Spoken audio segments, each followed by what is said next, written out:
Oke, baik. Bismillahirrahmanirrahim. Assalamualaikum warahmatullahi wabarakatuh. Makroekonomi satu ini eh, kita akan belajar tentang teori-teori dasar tentang makroekonomi eh, yang akan kita kaitkan dengan fakta. Jadi yang menarik di sini adalah di pengantar makroekonomi ini sebelum kita membahas tentang topik-topik apa ya kita pelajari selama satu semester ini dan referensi-referensi apa yang akan kita gunakan di dalam perkuliahan ini.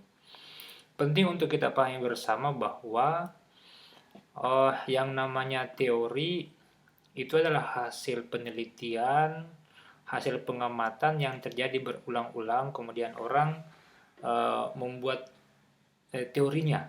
Jadi dia semacam hasil sintesis juga dari fakta-fakta yang orang alami. Tetapi bagaimana kalau teori itu sudah tidak sesuai dengan fakta, bahkan cenderung bertentangan dengan fakta? Itu bagaimana mensikapinya? Nah, apalagi di makro itu kita akan bicara tentang hal-hal yang sangat kompleks karena di situ ada banyak pelaku ekonomi. Nah, di sini perlu dipahami secara utuh tentang apa sih sebenarnya yang dimaksud dengan teori, ya.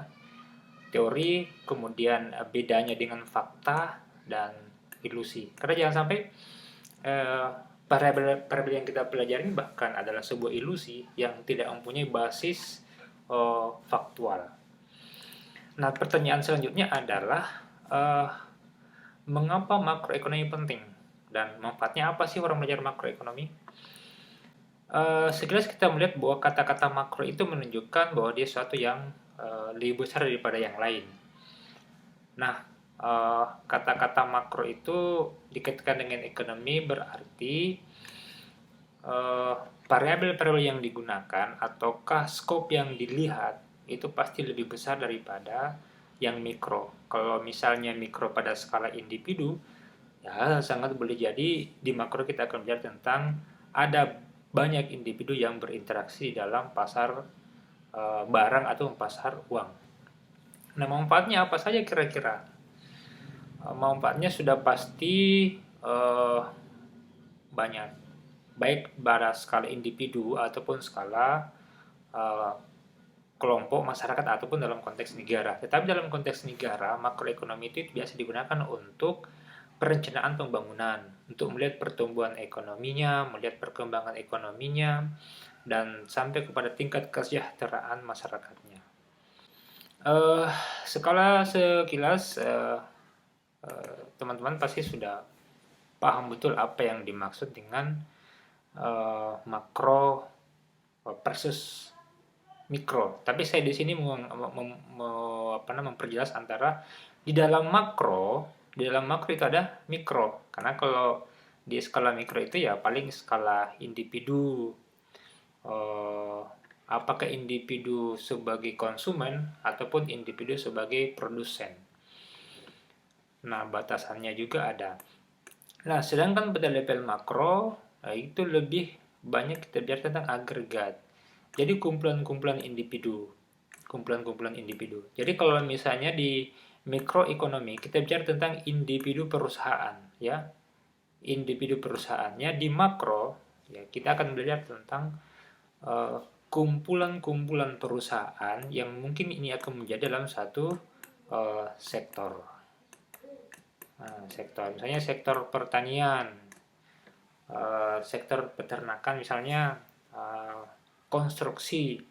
Nah, di konstruksi pasti ada banyak di situ perusahaan-perusahaan. Apakah perusahaan swasta ataupun perusahaan pemerintah. Referensi yang akan kita gunakan di dalam perkuliahan ini ada yang referensi utama itu kita gunakan adalah bukunya Oliver Blanchard, terbitan 2017. Ini referensi utama. E-booknya bisa di-download di perpustakaan online program studi. Nah, buku kedua penunjangnya itu kita menggunakan bukunya Menkyu, Macroeconomics, dan bukunya Frederick Mishkin, ya. e-book penunjang lainnya ataupun publikasi-publikasi lembaga resmi seperti BPS, Bank Indonesia itu bisa di-download di perpustakaan kita. Nah, eh, ini ada beberapa topik yang akan kita bahas selama perkuliahan ini, karena ini dosen mitra, saya bermitra dengan Pak Kaprodi. Nah, di pertama ini kita akan belajar tentang eh, pendahuluan dan data-data makroekonomi, eh, chapter 1 dan 2 di main Q. Data-data apa yang ada di situ? Data pengangguran, inflasi, jumlah uang beredar, dan lain-lain. Nah, nanti di bagian kedua, ini mungkin 2-3 pertemuan, topiknya ini kita ambil dari bukunya Blanchard. Jadi, Soran, ini ada di bukunya Blanchard chapter 2. Itu referensi utama kita. Nah, topik-topik turunannya itu bisa dilihat di pasar barang di bukunya Blanchard, komposisi GDP atau PDB. Nah, di bukunya Menke juga kita menggunakan, begitu juga di bukunya Frederick Miskin, dan yang terakhir adalah pasar uang di bukunya Blanchard. Jadi kita kombinasikanlah di sini ketiga buku ini. Nah, tentu pada saat kita menggunakan komposisi GDP, ya kan, pasti kita memerlukan data-data GDP. Nah, data-data GDP kita bisa peroleh dari situs-situs resmi seperti BPS, Bank Indonesia, ataupun situs-situs negara lain kalau kita mengambil kasus-kasus di negara lain yang bersangkutan. Nah, karena ini kuliah makro 1, di sini penting diperhatikan antara pasar barang, the good market, dan pasar uang, financial market.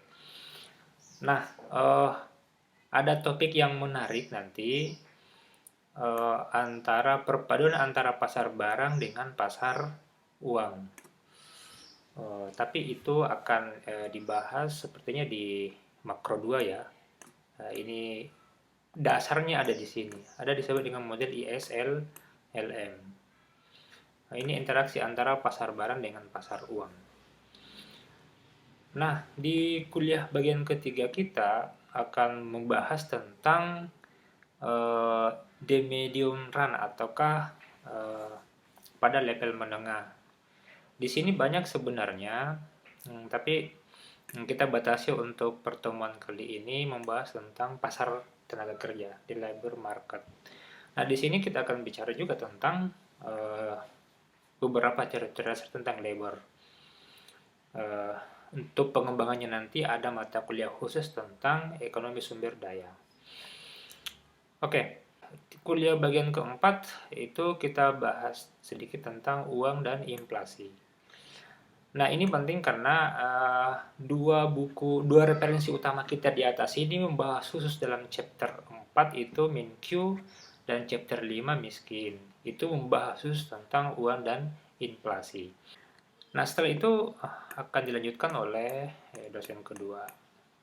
Di sini akan ada banyak turunannya.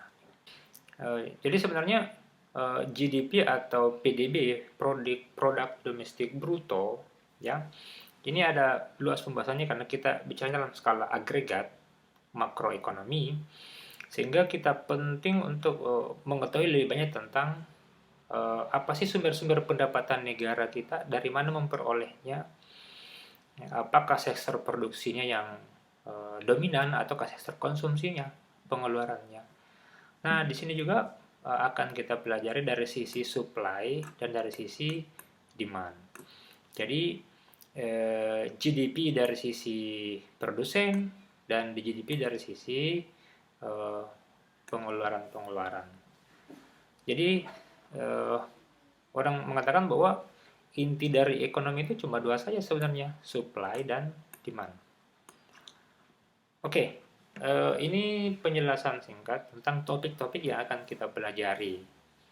Jadi teman-teman sudah bisa membaca-baca nih bahannya, cari-cari datanya. Ingat bahwa di pembelajaran daring itu kita itu dosennya memberikan stimulus saja, topik-topik mana yang akan kita pelajari, yang tidak di buku kita akan jelaskan, dan selebihnya kita bisa diskusi. Jadi lebih banyak nanti adalah eksplorasi dari teman-teman mahasiswa untuk bisa mencari lebih jauh referensi.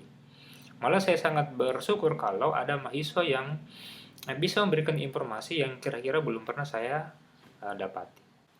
Ini ruang lingkup secara sederhana saja, meskipun tidak sepenuhnya betul bahwa kita batasi jangka pendek misalnya menengah pada inflasi saja, karena inflasi itu bisa saja jangka panjang kalau range waktunya itu kita ambil misalnya 1 sampai 30 tahun misalnya, ini udah jangka panjang. Tetapi fluktuasi jangka pendeknya misalnya 1 bulan, 1 minggu, 1 tahun, itu bisa kita lihat dari perspektif jangka pendek dan menengah. Nah, makroekonomi itu meskipun belakangnya itu berkembang sampai ada GDP yang memasukkan indikator happiness atau biasa kita sebut dengan GNH ya, Growth National Happiness. Jadi ada indikator ekonomi, ada indikator sosial. Nah, kenapa ini penting kita sampaikan? Karena ini akan menjadi hal yang utama di dalam topik-topik mata kuliah ekonomi pembangunan selanjutnya. Bagaimana mengukur kemiskinan, ya, bagaimana mengukur pengangguran, bagaimana mengukur kesejahteraan. Ruang lingkup yang lain nanti kalau penerapan makroekonomi, karena kita akan mengadopsi misalnya teori SDGs, ya, maka bisa saja penegasannya nanti di mata kuliah ekonomi pembangunan konsentrasinya itu akan memasukkan indikator lingkungan. Nah, tidak bisa dipisahkan. Jadi model-model ekonomi makro yang dulu itu fokus kepada variabel ekonomi ANSI, variabel ekonomi semata, fokus pada menghitung pendapatan nasional, GDP, pertumbuhan ekonomi, inflasi, suku bunga, dan lain-lain. Nah, karena dirasa faktor ekonomi ini juga berdampak terhadap sosial, maka topik-topik ini juga dimasukkan sampai kepada indikator lingkungan dan seterusnya. Kenapa? Karena ketiga indikator inilah yang akan dijadikan bahan baku untuk membicarakan lebih tentang SDGs. Nah, ini semua indikatornya. Jadi data-data makroekonomi itu cukup banyak yang akan membantu kita untuk melakukan prediksi dan perencanaan pembangunan. Jadi mata kuliah makro ini menjadi dasar bagi ekonomi pembangunan, konsentrasi perencanaan pembangunan, moneter ataupun konsentrasi di pertanian. Meskipun pertanian lebih kepada mikro, tapi bisa saja ada perencanaan bidang pertanian dalam skala makro. Oke, untuk dimensi jangka panjangnya ini ada pertumbuhan ekonomi, topik tentang demografi, peningkatan penduduk, kapasitas produksi dan investasi, dan lain-lain. Nah, yang menarik inilah di slide sebelumnya saya menyebutkan tentang mikro dalam makro. Misalnya gini, variabel pengangguran pada buku-buku makroekonomi mainstream itu masih dianggap sebagai variabel makro, tetapi dalam buku mikro tertentu, saya lupa namanya, mikro untuk makro, mikro for makro, itu dia membahas pengangguran dalam skala mikro, individu, ya, individu. Sayangnya di mata kuliah mikroekonomi belum dibahas pengangguran dalam perspektif individu. Supaya lebih bagus. Misalnya, kenapa orang bisa menganggur? Apakah karena SDM-nya yang rendah, pendapatannya yang rendah, keluarganya, atau kondisi lingkungannya, tabungannya yang tidak ada, dan seterusnya. Tetapi dimensi-dimensi ini harus dibicarakan pada perspektif individu ataupun dalam kelompok ataupun dalam konteks negara. ya kan? Karena ini dua hal ini yang menjadi menjadi masalah utama di dalam eh, pembangunan, kemiskinan, pengangguran, dan ketimpangan. Selanjutnya yang menurut saya penting untuk kita ingat bersama bahwa ilmu ekonomi itu jangan dimaknai sebagai ilmu yang uh, arogan ya, yang hanya menggunakan ukuran-ukuran moneter saja pendapatan. Ini ada definisi menarik. Saya memperoleh dari buku Economics as a Science. Saya punya e-booknya. Di perpustakaan kita juga itu ada bukunya, Economics as a Science. Kenneth Boulding itu menyebutkan bahwa ilmu ekonomi dikembangkan menjadi salah satu atau gabungan dari cabang-cabang ilmu berikut. Jadi ilmu ekonomi ada sosialnya, ada ekologinya, ada perilakunya, politiknya, matematikanya, sampai kepada moralnya. Jadi kalau misalnya bicara tentang ilmu ekonomi terus dibatasi hanya pada sisi pendapatan saja, itu sangat sangat terbatas. Kalau misalnya hanya parabel-parabel ekonomi moneter saja sangat terbatas, tetapi ilmu ekonomi berkembang dan menggunakan berbagai cabang-cabang ilmu yang lain. Matematika apalagi, perilaku secara individual juga bagaimana, dan seterusnya. Ini hanya memberikan sisi pandang yang lain bahwa bicara tentang ekonomi itu bukan sekadar bicara tentang pendapatan dan pengeluaran saja, tetapi ada perilaku di situ. Bahkan belakangan masuk di sini ya kalau salah, di behavioral science ini kan nanti arahnya banyak menggunakan tentang ilmu-ilmu psikologi, selera. Jadi variabel-variabel ekonomi plus variabel-variabel non ekonomi. Dalam artian ekonomi itu fokus pada pendapatan misalnya dan pengeluaran, tetapi ada juga variabel non ekonomi. Dalam ilmu ekonomi semuanya dimanfaatkan untuk pengembangan ilmu ekonomi. Oke, jadi hal yang lain yang di slide pertama tadi saya membuka tentang makroekonomi itu dikaitkan dengan dia sebagai teori, fakta, atau ilusi, ya.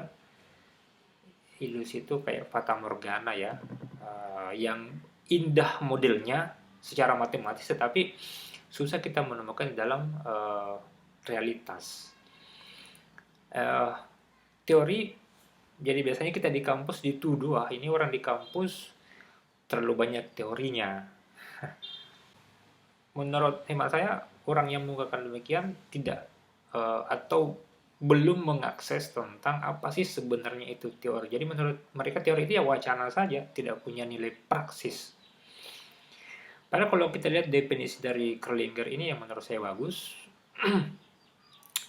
Jadi teori itu adalah seperangkat konstruk atau konsep, definisi, proposisi yang menyajikan suatu pandangan sistematis tentang fenomena dengan merinci hubungan antar variabel dengan tujuan menjelaskan dan memprediksi fenomena tersebut.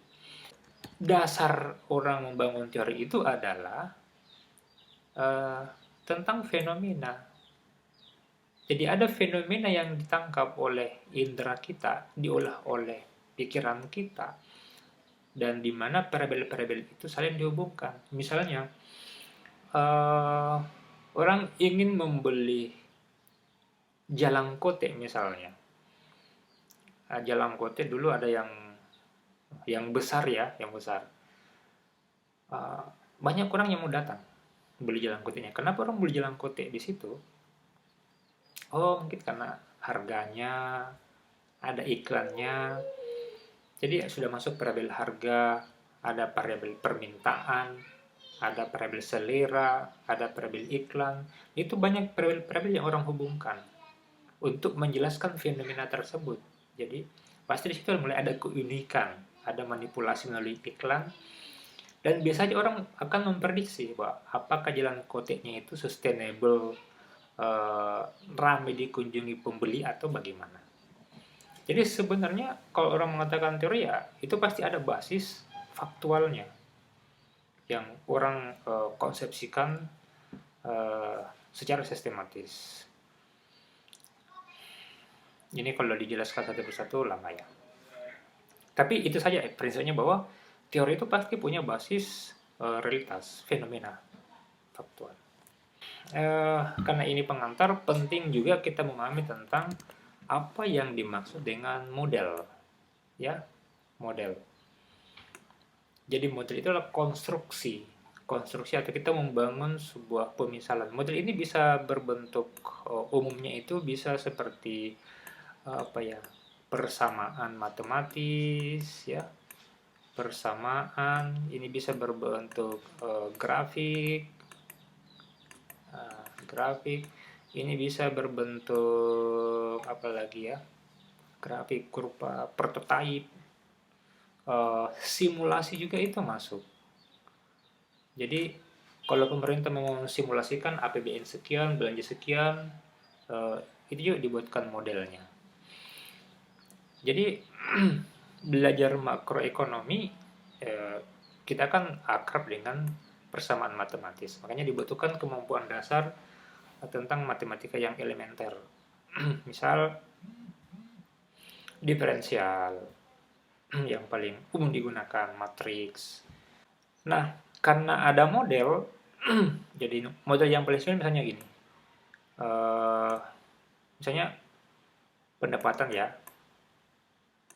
misalnya pendapatan atau upah misalnya, upah. Nah, upah ini kalau upah ini dipengaruhi oleh sesuatu yang lain, berarti upah ini akan menjadi variabel endogen. Sedangkan variabel yang lain misalnya tingkat pendidikan misalnya, tingkat pendidikan ya, apalagi skill, keterampilan, atau lama bekerja misalnya, lama bekerja. Jadi upah seseorang itu ditentukan oleh tingkat pendidikan, skill, upah, atau misalnya tingkat kolusi misalnya. Tingkat kolusi. Mungkin dia akrab dengan bosnya, dia akrab dengan atasannya, ya, misalnya, sehingga dia sering dapat gajinya itu bisa bertambah dibanding yang lain. Nah, variabel yang mempengaruhi inilah yang disebut dengan variabel eksogen.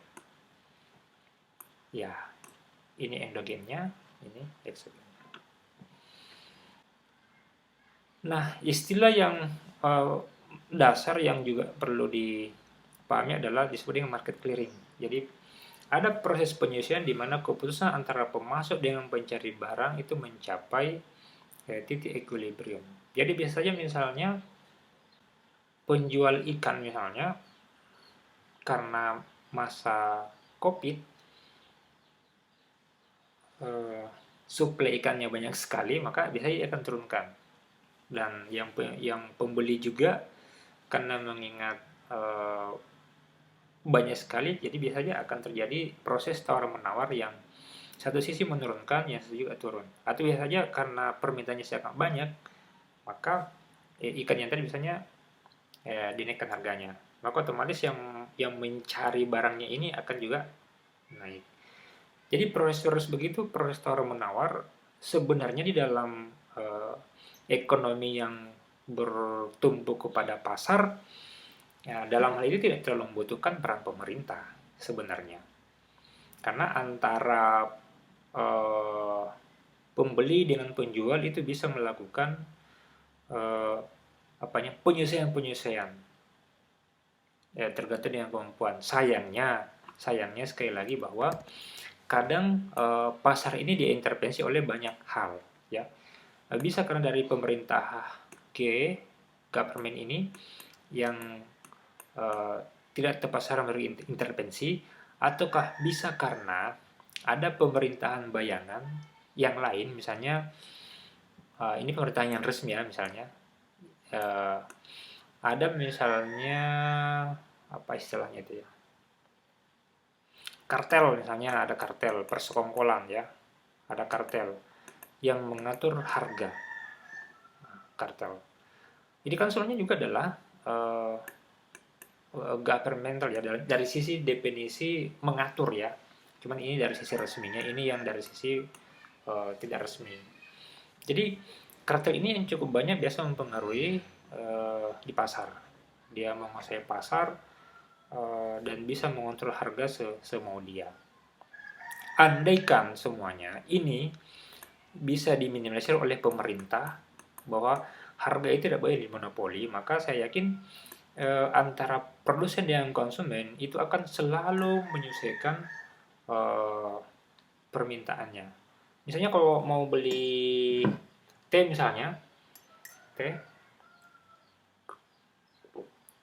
karena teh misalnya mahal, ya bisa kita eh, mensubstitusi barang ke yang lain. Misalnya air putih saja, misalnya air putih saja. Atau karena kopi lagi banyak kita beli kopi yang lebih murah.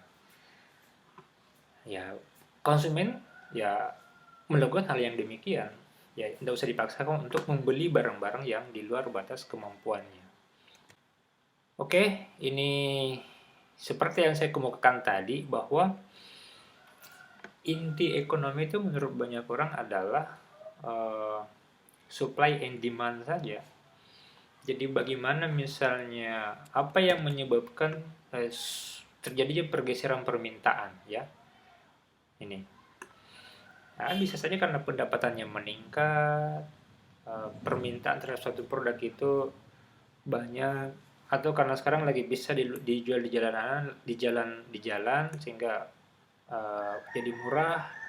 Sekarang sudah ada 100.000 empat misalnya dan seterusnya.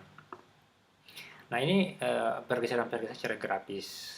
Apa yang menyebabkan kurva demand ini bergeser di aksen? Apakah variabel permintaan terhadap suatu barang kah? Ataukah karena pendapatan yang meningkat kah? Dan lain sebagainya. Demikian juga untuk di pergeseran permintaan. Nah, tugas makroekonomi adalah mengidentifikasi itu melalui data-data. Jadi makroekonomi ini sangat sangat empiris karena data-datanya itu menggunakan data-data yang hasil survei lembaga resmi umumnya, dan itu menggambarkan suatu kondisi yang sangat empiris. Tetapi sekali lagi belakangan dengan masuknya topik-topik dalam makroekonomi seperti ilmu perilaku atau psikologi, tidak murni empiris, tapi bisa saja modelnya tidak berdasarkan dari data-data yang empiris, data statistik, tapi bisa saja dari suatu ide atau deduktif yang kemudian menjustifikasi perilaku-perilaku kita. Oke, saya kira demikian untuk pengantar kuliah kali ini. Mudah-mudahan topik-topik yang tadi bisa dipelajari sebelum kita memasuki sesi kuliah selanjutnya, dan buku-buku dan e-book pendukung silahkan dibaca. Adapun kalau ada persoalan, ada masalah, ya silakan berkomentar di forum diskusi kita di Classroom, di Telegram atau di WhatsApp. Nah, kanal-kanal atau ceramah-ceramah bisa di-download di Cikal Akal di YouTube.